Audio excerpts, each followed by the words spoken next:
Hello and welcome to another Lore You Should Know segment. I am Greg Tito and I am joined by Lore Master Mr. Chris Perkins. Hello. How are you doing? Good evening. Today, as we do in all of these Lore You Should Know segments, you know I'm slurring already. It must be the early afternoon. I go into little bits of Dungeons & Dragons lore and talk about them so that you can use them in your game, or if you just like to know all this stuff. Yeah. And today, we're going to talk about Bregan D'aerthe. Bregan D'aerthe, yes, which originated out of the brain, I believe, of one R.A. Salvatore. Yes, Bob himself. Exactly. I think it was first discussed, or very early discussed, in the original Menzo Baranzan boxed set. Oh, that's where they were first mentioned? Yeah, I guess. If not in a novel, yeah. I feel like Jarlaxle was mentioned, but then it was expanded upon, right? Right, yes. The Bregan D'aerthe section in the original Menzo Baranzan box, I think, was only like a page long, plus Jarlaxle's stat block. But what is Bregan D'aerthe, you ask? Yes, what is it? What does this have to do with Menzo Baranzan? So, Menzo Baranzan's most powerful family is House Baenre. And they've kind of ruled the roost in this Drow city deep under the Forgotten Realms for hundreds of years. Mm-hmm. And as those of you who know Drow well enough know, it's a matriarchal society that worships a demon queen named Lolth. But, not surprisingly, within Drow society, there are elements that kind of resist or rebuke the matriarchal system. Right, of houses. Exactly, yeah. There being slaves and subservience to them, that type of thing. The idea that that males are subservient to females is definitely part of what makes the Drow interesting as a race. But there is a member of House Baenre, one Jarlaxle by name, who has never truly been satisfied with that arrangement, being a male in a female-dominated society, particularly one as smart and gifted as he. Right. He basically railed against that, and so did a number of other Drow, male and female. And so he spun off and created a mercenary company called Bregan D'aerthe. Mind if I stop you there? Because I have a question to make sure people understand that, you know, if in this society you rail against that, you're usually cast out immediately. Or sacrificed. To become a Drider, in which case you don't have... Well, a Drider is something different. It's a test that a Drow undergoes. It's a test of Lolth, and those who fail become Driders. But yes, if you are a male in Drow society and you act willfully toward a female, you will be punished, whipped, cast out, forced into manual labor, mocked, beaten, abused, killed, skinned, flayed, whatever. Right. Whatever is the passing fancy. It's never pleasant, and usually not survived. Rarely survived unless they want to make an example out of you and keep you around in misery. But yeah, basically the female Drow tend to be bigger, they tend to be stronger, so they've got control of the society, as it were, and the males are subservient to them. And it doesn't matter what part of the strata you were born in. You could be a noble-born male Drow. You are still beneath every other female Drow in Drow society, right? No matter their station, right? And that's a harsh reality for some. And then for Jarlaxle, who's highborn, you know, he's a high-ranking male within his house and has a tremendous personality. That was unsatisfactory. So he kind of spun off. He went off on his adventures and started up this mercenary company, which basically lives by its own code, which is Jarlaxle's always right, and he's super cool, and we should all be like him. Let's follow him around and get into trouble and help people out, or make money and become infamous, and basically they're basically party boys. Drow party boys living outside of Drow society, doing whatever they want, and not concerning themselves with what the matron mothers of. Right. And what do the matron mothers? How do they respond to this? Yes, exactly. Most of them would just as soon wipe Bregan D'aerthe off the face of the world. Bregan D'aerthe is not a welcome addition to Drow society. Now, the only reason it has existed for so long is Jarlaxle's a badass, for starters. But because he's a member of House Baenre, that has given him actually a fair amount of protection. His sisters kind of ignore his bad behavior and let him get away with this. They could probably put an end to it if they really, really tried. But the thing about Drow is the houses it's cutthroat. There's this idea that a Drow house is only as powerful as its enemies allow it to be. Right. And there's always this, not really a fear, but this concern in House Baenre that they're going to be knocked off their pedestal one day by a lesser house. And they kind of allow Bregan D'aerthe to exist to kind of show that we're in charge and we can do whatever we want. And if this is making you unhappy, good. Because we're the ones who are making the rules right now. Yes, exactly. We're making the rules. Is there also an element to that Jarlaxle can be a useful tool for House Baenre? And that's the other thing, is he's actually really effective. And Bregan D'aerthe, as a mercenary company, has been tremendously effective. A lot of problems that House Baenre has been faced with, they basically shoved off to Bregan D'aerthe and let Bregan D'aerthe take care of it, and they have. Enemies will get killed mysteriously, assassinations galore. It's all on Bregan D'aerthe, not House Baenre. It's all Bregan D'aerthe, bad boys. So it is beneficial for them. They've sort of put aside their misgivings about this whole male-dominated fragment because they're getting something out of it. It's right. It's that Luca Brasi from The Godfather. Yes, it's like, exactly. He's tolerated. He's and a monster. Jarlaxle is always really good at walking that razor-thin line about being useful while not being directly threatening to his family's well-being. So Bregan D'aerthe has existed kind of walking along this razor line for years and years and years because Jarlaxle's that smart. Yeah. And he, because of his personality, he attracts. Like Bregan D'aerthe has done well for itself over the years. It's got a stellar reputation for being a really kick-ass mercenary company. But it also is a place where a lot of male Drow who feel undervalued in society can go if they're cast out or if they feel like Menzoberranzan is too constricting to their career path. They can go off and try to join Jarlaxle's merry band. It's kind of almost become like a Robin Hood type thing, right? Very much Where so. It's like, yeah, there's it this is a thing dark. in the woods. There is a certain Robin Hood element to it, and part of that is just Jarlaxle's personality is kind of a swashbuckler. He's very flamboyant. He is flamboyant. With his feather in his cap. Often he will do nice things for people because it plays to some greater plan or scheme that he has, and because it's nice to be liked. Yeah. But he operates mostly on the surface of yes. So now, there's only so much Drow politics that he can stand, and in order to really get the autonomy that he wants and the freedom that he wants, he kind of decided to settle on the surface, and that way he's only as close to Drow politics as he wants to get. Occasionally he'll go back down to Menzoberranzan to pay family visit or to conduct some business on behalf of Bregan D'aerthe, but mostly now I believe he lives on the surface, specifically in the town of Luskan. That's right, the pirate city to the north. Correct, yes, where he has more sway than most people know. What we've talked about Luskan in the past, but what's the current kind of state of affairs there that makes it attractive to Jarlaxle? He controls it.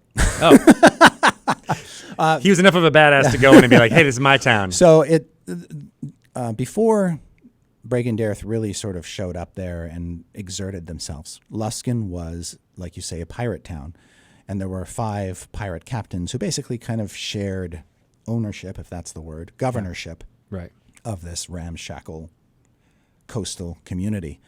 And it's your sort of hive of scum and villainy. But then Bregan D'aerthe comes in. They're highly organized, very secretive, very good at killing people.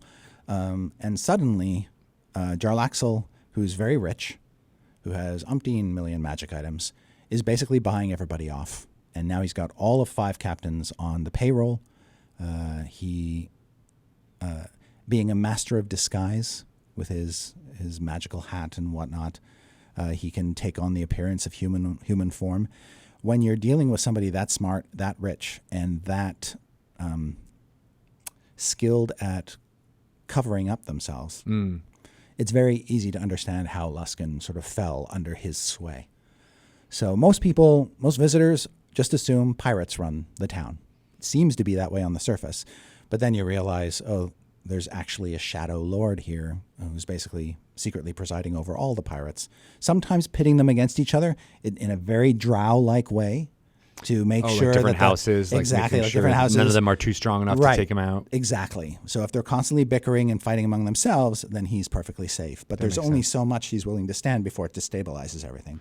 So he, again, very good at walking the tightrope of holding onto the reins while not holding them so tightly that people feel like they're being, suppressed. And he does this all while organizing Bregan D'aerthe, which is something that people know and recognize and can hire. Yeah, and he's a very good manager. So he's hired a number of underlings, many of whom have psionic abilities, which is very handy. Yeah.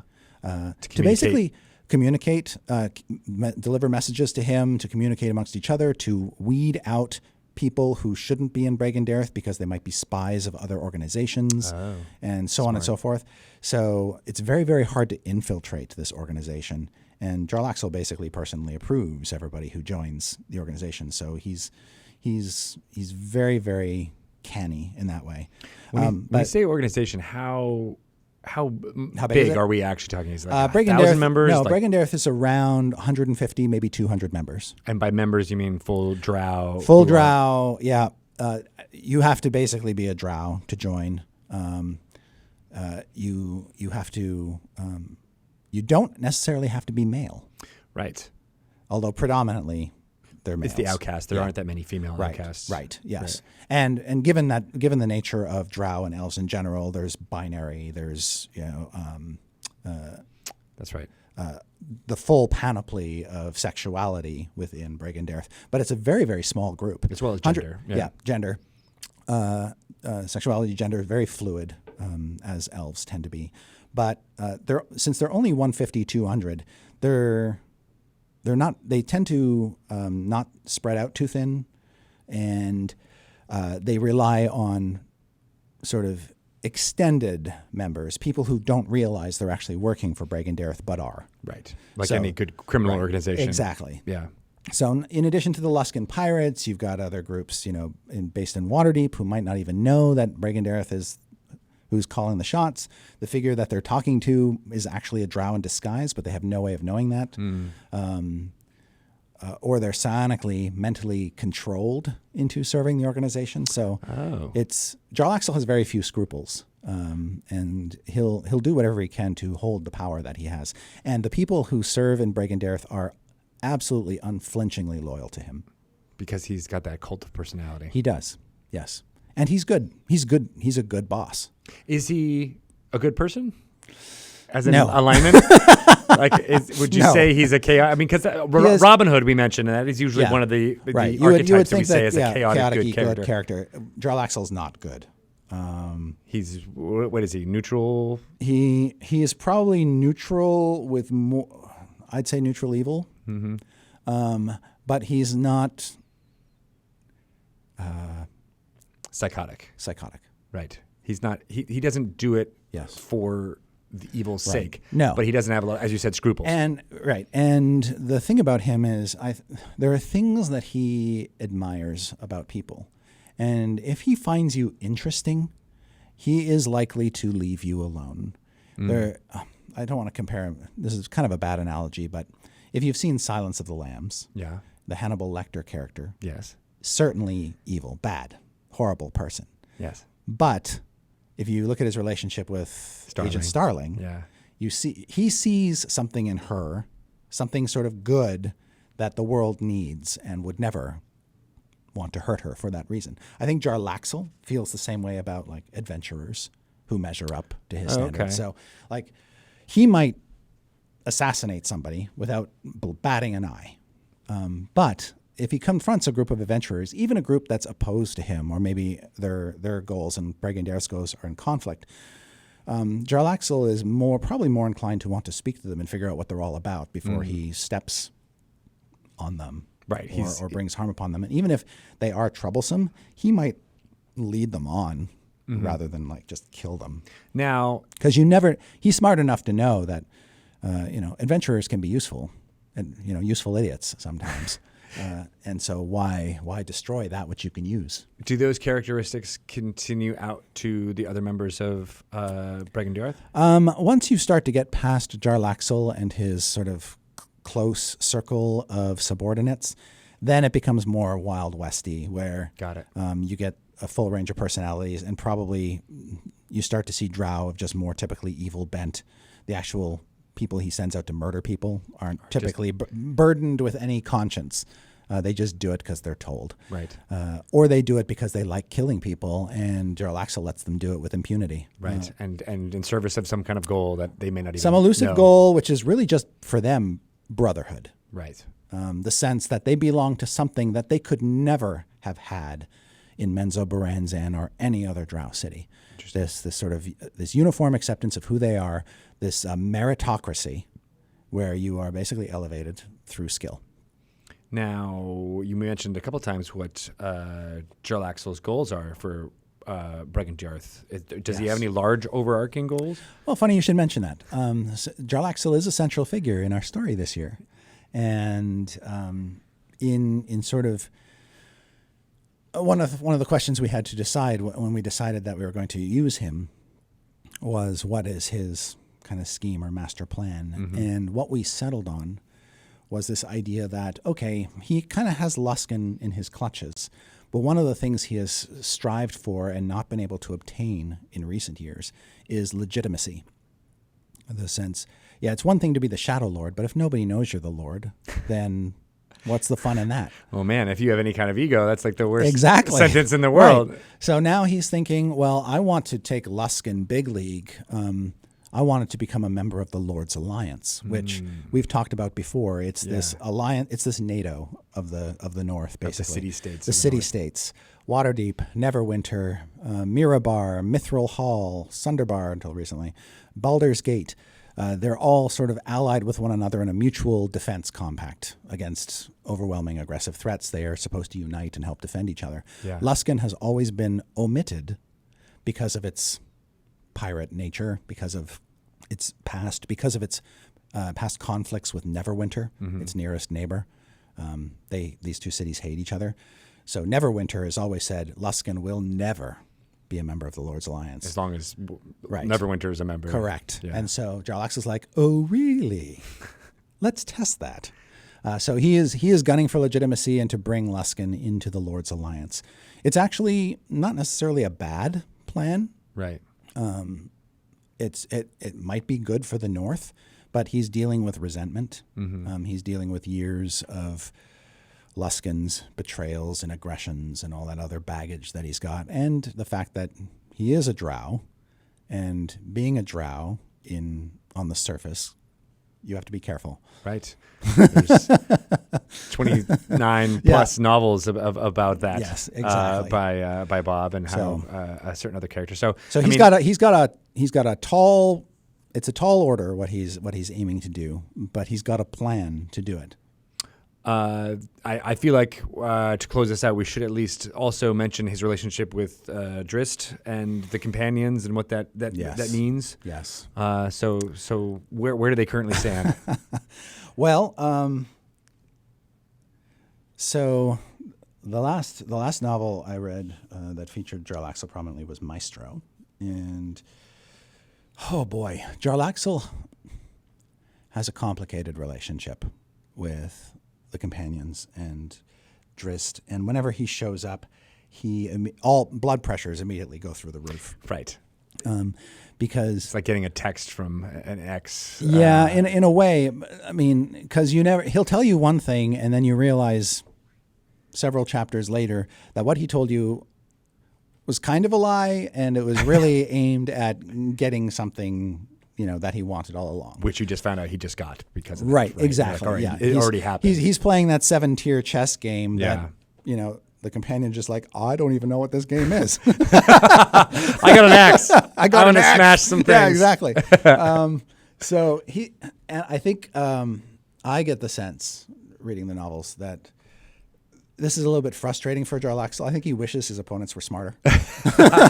So then, like more of a challenge. Now it's going to be the case in Waterdeep Dragon Heist. Whenever he's dealing with Drizzt, I get the sense that he kind of pities Drizzt, because Drizzt in many ways is kind of a very simple creature who wants very simple things. He wants just like a normal life with friends and all that kind of thing.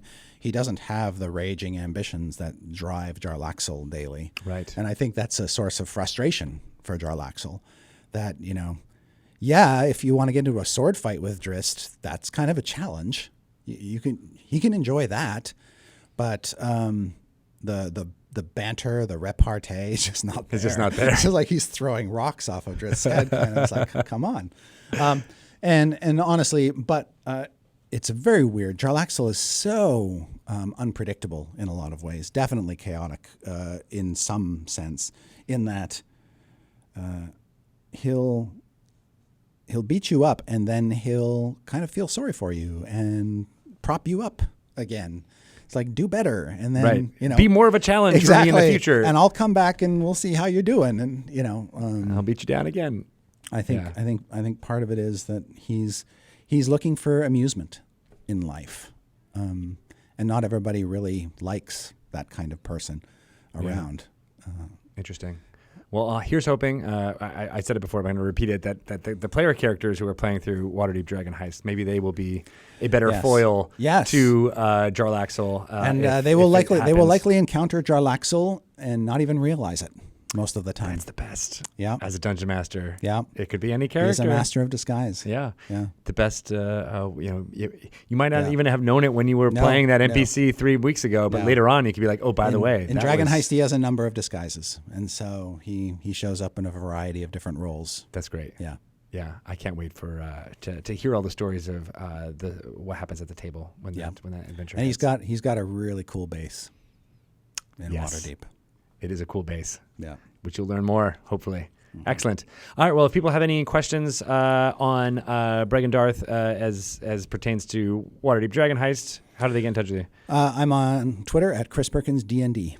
And if you want to know anything more about Jarlaxle, you probably want to hit up Mr. R.A. Salvatore on Twitter as well. He is absolutely he is the daddy of Jarlaxle in terms of having brought the character to life for so many years. Exactly.